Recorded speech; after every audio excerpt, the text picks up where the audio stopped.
The year was 1963, and red-headed waitress Lucy McDonald went down to visit her sister in the hospital, sat down in her waiting room chair and hiccuped once, and then twice, and then 3 times.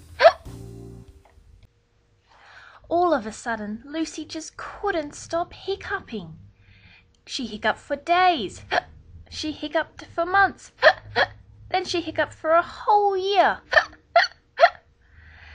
And still, she just kept hiccuping. Lucy's friends found her hiccuping hilarious.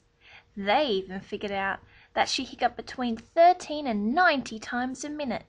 That's about 3,000 hiccups an hour, 74,000 hiccups a day, 500,000 hiccups a week, and get this, 26 million hiccups a year.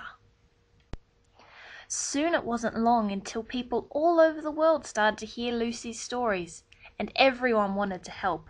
They sent her heaps of suggestions of things she should do.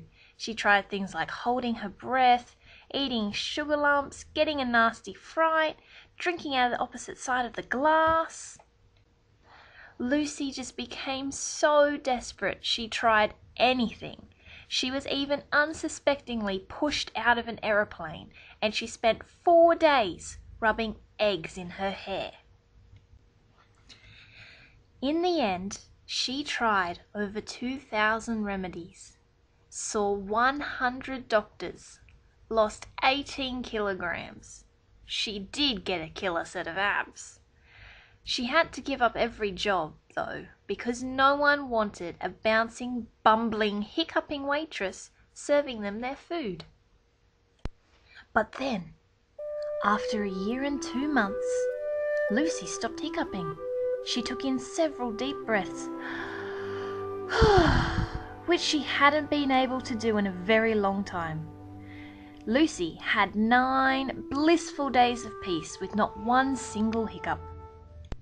But then, on the 10th day, it started all again, and Lucy hiccuped for another whole year. But don't worry, it did eventually stop, and Lucy was cured. But how, you may ask? You might be thinking it was a massive electric shock.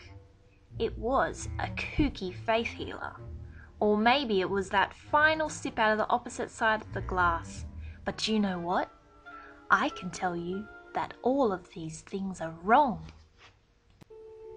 I can tell you it was the 121st doctor that Lucy went and saw that cured her. He decided to cut the nerves controlling her diaphragm, and from that day on Lucy could never hiccup again. But she also couldn't breathe very well again either. But she was cured.